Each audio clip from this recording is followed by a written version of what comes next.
Cake.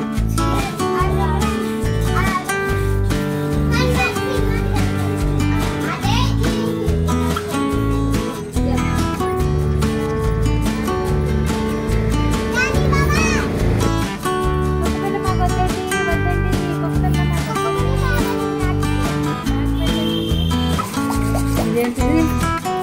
వెన్నెలా ice.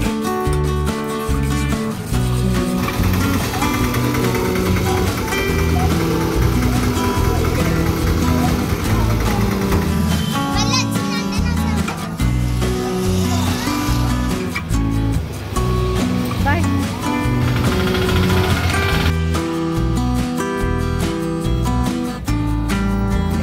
నలుగురు చేసారా? ఏం పేరా కేక్ పేరు? నమస్తే అండి. మా ఆడపడుచు వచ్చిన సందర్భంగా వంటలు పిండి వంటలతో ఆ రోజు నేను చేసుకున్న నా డైలీ రొటీన్ని చూపిస్తూ కొన్ని విషయాల్ని ఈ వీడియోలో మీతో షేర్ చేసుకోబోతున్నానండి. ఎప్పటిలాగే వీడియోకి లైక్ చేసేసి వీడియోని కంటిన్యూ చేసేయండి. అట్ల తద్ది పండగకి వచ్చిన మా ఆడపడుచు పుట్టింట్లో 3 రోజులు ఉందండి. వచ్చిన 2వ రోజు పండగ ఎలా జరుపుకుంటామో చూపించాను.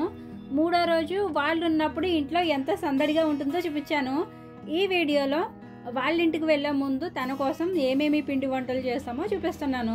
ఆ రోజు నేను ఉదయం లేవగానే వాకిలు తుడిచేసుకొని బట్టలన్నీ నానబెట్టేసి ఉతికేసాను. ఉతికిన బట్టలన్నీ జాడించేసి ఇచ్చేస్తే మా ఆడపడుచు బట్టలన్నీ ఆరబెట్టేసింది. బట్టలన్నీ ఆరబెట్టేశాక వంట కోసం కూరగాయలన్నీ కట్ చేసి రెడీగా ఉంచింది. ఈలోగా నేను స్నానం చేసేసి టిఫిన్ తినేసి వంట స్టార్ట్ చేసేసాను. ఆ రోజు సండే అండి, అందుకని వెజ్ రైస్ చేసేసి చికెన్ కర్రీ చేశాను. మా ఆడపడుచు మా ఇంటికి బుధవారం వచ్చిందండి. తర్వాత రోజు ఏమో పండగ. తర్వాత రోజు శుక్ర శనివారాలు వచ్చాయి. నాన్ వెజ్ వండడానికి కుదరలేదు. అందుకని ఆ రోజు చికెన్ కర్రీ అయితే చేశాను. కక్క ముక్క తినే వాళ్ళకి అవి వండితేనే మర్యాద చేసినట్టండి. లేకపోతే జీడిపప్పు వేసి పన్నీర్ కూర వండినా చిన్న సూపుగానే ఉంటుంది. అందుకనే చుట్టాలు వస్తే కక్క ముక్కతోనే విందు భోజనం. కక్కలు చూసారా నోరూరేలా ఎంత టేస్టీగా కనబడుతున్నాయో. నోటితో తినలేకపోయినా కనీసం కంటితోనైనా ఆస్వాదిస్తారని మీకు కూడా చూపించానండి. ఒకవేళ మీరు ప్యూర్ వెజిటేరియన్స్ అయితే సారీ అండి. ఇలా నేను వంట చేస్తుంటే మా అత్తయ్య మా ఆడపడుచు కలిసి పిండి వంటలు వండేశారు. పిండి వంటలు అంటే అరిసెలు, అప్పడాలు, పొంగడాలు, పోకుండలు, బొబ్బట్లు, సున్నుండలు కాదులేండి. ఏదో పండగ పేరు చెప్పి చల్లగుత్తులు, జంతికలు వండుకున్నామండి. ఏ పండగకైనా సరే ఆడపిల్ల పుట్టింటికి వస్తే ఉన్నంతలో ఏవో ఒకటి వండి పంపాలి కదండి. అందుకని మా ఆడపడుచు కోసం మా అత్తయ్య 2 రకాల వెరైటీస్ అయితే వండిందండి. మా చిన్నప్పుడు అయితే ఇలా ఏమైనా పిండి వంటలు చేసేటప్పుడు పిల్లలను అసలు పొయ్యి దగ్గరికి రానిచ్చేవారు కాదండి. అలాగే అవి వండేటప్పుడు ఎవరైనా చూస్తే దిష్టి తగులుతుందేమోనని పొయ్యికి మంచాలు అడ్డంగా పెట్టి వండేవారు. వండే ముందు వండే పిండి వంటలు బాగా రావాలని ఉప్పుతో దిష్టి తీసి పొయ్యిలో వేసేవారు. మరి మీ చిన్నప్పుడు కూడా మీ అమ్మమ్మలు, నానమ్మలు అలానే చేసేవారా? ఒకవేళ చేస్తే గనక మీ అనుభవాన్ని కామెంట్స్ లో షేర్ చేసుకోండి. గరం మసాలా, బేకింగ్ సోడా, పెరుగు, పాలు, మైదా పిండి, కోడిగుడ్లు, ఇంకా కారం వేయకూడదా? కారం, పచ్చిమిరకాయలు కేక్ లో వేయరా? మరి ఇప్పుడు చింతపండు పులుపుని ఉప్పు కారం వేసి చేస్తాను కేకు. పందిపాలు పరమానం ఒకటి, గాడిపాలు గారెలు ఒకటి.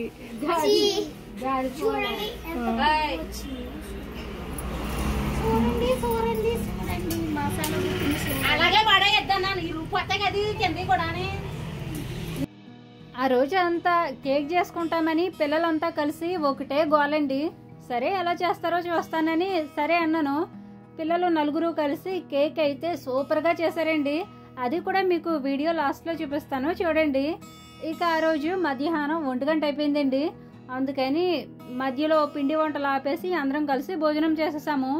ముందు రోజు చారులో ఉప్పు వేయడం మర్చిపోయాను కదండి. తర్వాత రోజు మాత్రం అన్నీ కరెక్ట్గానే వేశాను. పిల్లలందరికీ వెజ్ రైస్ అయితే బాగానే నచ్చింది. లేకపోతే పిల్లలందరూ కలిసి సుమత్త నువ్వు చేసేది వంట పెంట అని అన్నమాట. ఇక అందరం కలిసి భోజనం చేసేసాక తర్వాత రోజు మండే కాబట్టి నేనేమో కిచెన్ అంతా నీట్గా క్లీన్ చేసేసుకున్నాను. మా అత్తయ్య మా ఆడపడుచు ఏమో మళ్ళీ వండడం స్టార్ట్ చేశారు.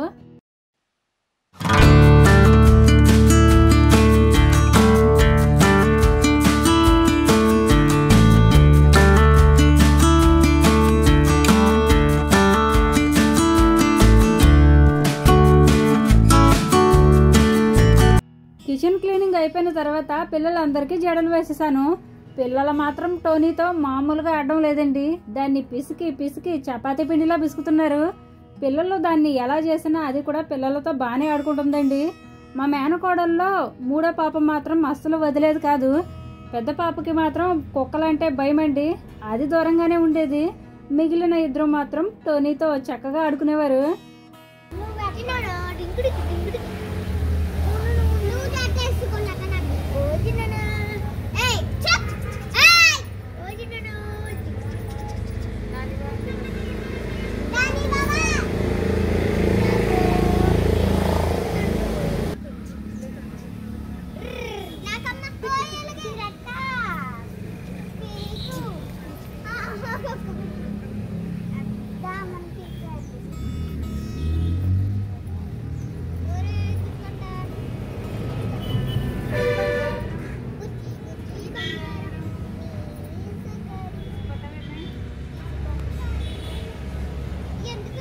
ఈ పాప మా ఆడపడుచు గారి మూడో పాప అండి. తనున్నంతసేపు క్షణం కూడా వదలకుండా టోనీతోనే ఆడుకునేది.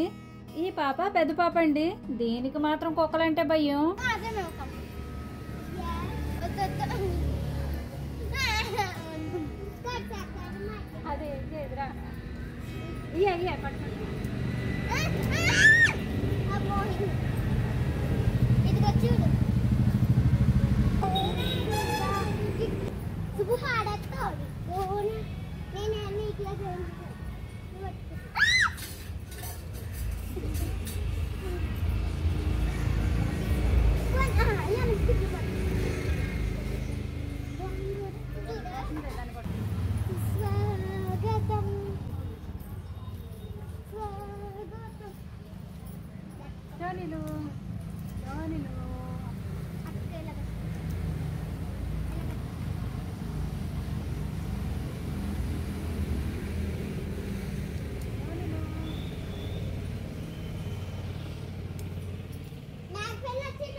అయ్యో, అది చాలా అల్లరిగా కనబడుతుంది. కుక్క పిల్ల మాకు వద్దండి, వద్దండి, కుక్క పిల్ల మాకు వద్దండి. బ్యాక్ పిల్ల అండి. ఏ పేరండి మీ బ్యాక్ పేరు?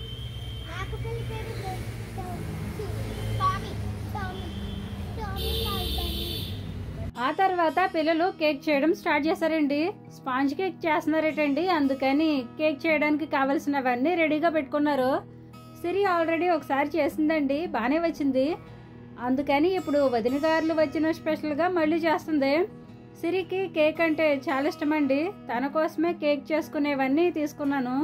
ఈ పిల్లకాయలు కేక్ చేసేలోగా నేను చిన్న పని మీద బయటకు వెళ్ళానండి. నాతో పాటు మా పెద్ద మేనకోడల్ని కూడా తోడుగా తీసుకువెళ్ళాను. వచ్చిన పని ఏంటంటే, ఒకసారి మీకు చెప్పాను కదండి, మసాలా నూరుకునే రోలు ఒకటి కొన్నాను. అది అమ్మకి ఇచ్చేసి అమ్మ రోలు నేను తీసుకుందాం అనుకుంటున్నానని చెప్పాను కదండి. చెల్లికి డెలివరీ అయింది కదండి. చెల్లికి కుట్లు విప్పడానికి చెల్లిని తీసుకొని అమ్మ హాస్పిటల్కి వెళ్ళేటప్పుడు సపరేట్గా ఆటో పెట్టుకున్నారు. అలా వచ్చేటప్పుడు ఆ ఆటోలోనే రాత్రి రోజులు తెచ్చేసి మా ఊరికి దగ్గరలో ఉన్న ఆర్టీసీ డిపోలో దింపేశారు. అది తెచ్చిన వారం రోజుల తర్వాత వెళ్ళి తెచ్చుకున్నాను. వెళ్దామంటే ఖాళీ లేక వెళ్ళలేదు. ఫైనల్గా అమ్మ వాడే రాత్రోలు మా ఇంటికి అయితే తెచ్చేసుకున్నాను. ఆల్రెడీ మాకు ఇంటి దగ్గర మసాలా నూరుకునే రాత్రోలు ఉందండి. అది మా అత్తయ్య వాళ్ళ అత్తగారిది. అయినా సరే అమ్మ వాడుకునే రాత్రోలే నేనెందుకు తెచ్చుకున్నానో మీకు తర్వాత ఎప్పుడైనా చెప్తాలేండి. అసలైతే పుట్టింటి నుండి రాత్రోలు తెచ్చుకోకూడదంటారు, కానీ నేను ఫ్రీగా అయితే తెచ్చుకోలేదులేండి. అమ్మకి వేరే రోలు కొనిచ్చి ఇది నేను తెచ్చుకున్నాను. అమ్మ నాన్న ఇద్దరే కాబట్టి వాళ్ళిద్దరికి చిన్న రోలు సరిపోతుంది. మాది కొంచెం పెద్ద ఫ్యామిలీ కాబట్టి మాకు పెద్ద రోలు అవసరమని అమ్మ రోలు తెచ్చేసుకున్నాను. నేను ఏ ఆటోలో వచ్చానో అదే ఆటోలో అత్తయ్య పిల్లల్ని తీసుకుని పార్కుకి వెళ్ళింది. వచ్చిన దగ్గర నుంచి పిల్లలు పార్కుకి తీసుకువెళ్ళమని అడుగుతున్నారు. సరేనని ఆ రోజు అత్తయ్య పిల్లలు కలిసి పార్కుకి వెళ్ళారు. ఆ రోజు మా ఆడపడుచు కూడా తనకేదో పని ఉండి తను కూడా బయటకు వెళ్ళింది. ఈలోగా మా వారు డ్యూటీ నుండి ఇంటికి వస్తే తెచ్చుకున్న రాత్రి రోజులు ఇద్దరం కలిసి పెరట్లో పెట్టేశాము. కొన్ని పనులు అవి ఎప్పుడు జరుగుతాయా అని చాలా ఎదురు చూస్తూ ఉంటాం కానండి, మనం అనుకున్న పనులు వెంటనే జరగకపోవచ్చు. కానీ ఏదో ఒక రోజు తప్పకుండా జరుగుతాయండి. కొంచెం ఓపిక పట్టాలంతే. నాకైతే రాత్రోళ్ళు ఇంటికి తెచ్చుకున్నాక చాలా హ్యాపీగా అనిపించింది. ఈ రోలు నాకు చాలా అవసరం అండి, అందుకే చాలా హ్యాపీగా ఫీల్ అయ్యాను.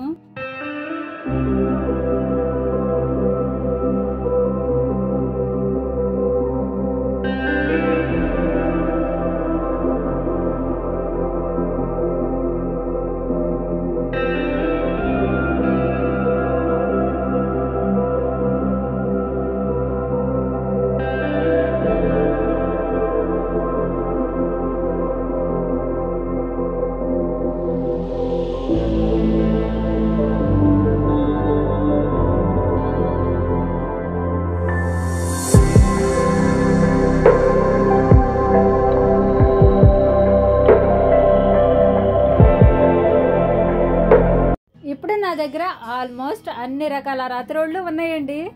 ఇక ఆ రోజు సాయంత్రం ఇంట్లో ఎవరో లేరండి. బయటకు వెళ్ళిన వాళ్ళంతా తిరిగి మళ్ళీ ఇంటికి వచ్చేలాగా ఇల్లంతా నీట్గా సర్దేసుకొని ఫ్లోర్ మాపెట్టేశాను. ఎవరెవరు చేస్తారు అది? ఎవరెవరు ఇన్వాల్వ్ అయ్యారు కేక్ చేయడంలో?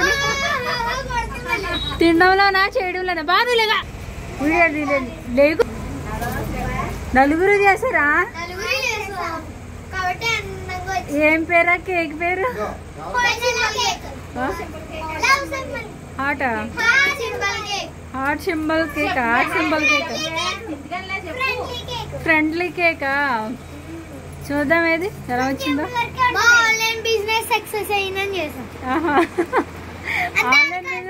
అయిన సందర్భంగా కేక్ చేశారంట నలుగురు కలిపి.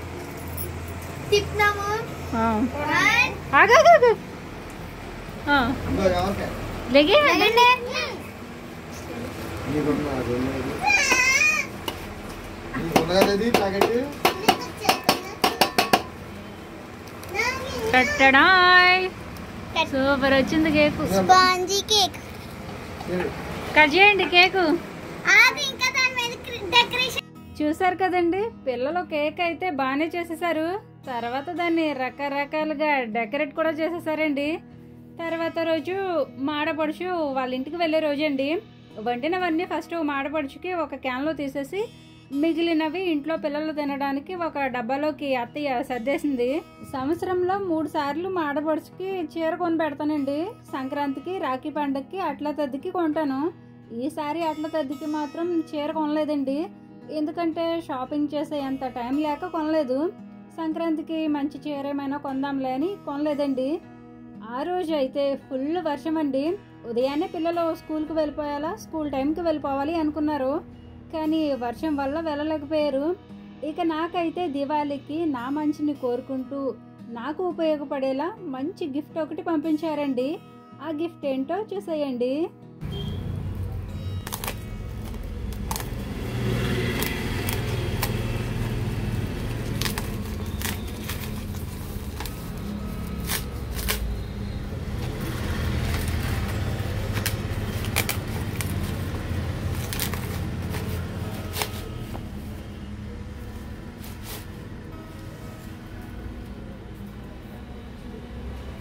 చూసారు కదండి, ఆడవారికి ఎంతో ఉపయోగపడే డిజిటల్ మహిళకి సంబంధించి డాక్టర్ అశ్లేష మేడం గారు రచించిన ధనిక ఇంటి నుండే ఆర్థిక స్వేచ్ఛ అనే పుస్తకం అయితే నాకు గిఫ్ట్గా పంపించారండి. ఈ పుస్తకం నాకు తిరుపతి నుంచి ప్రియా గారు పంపించారండి.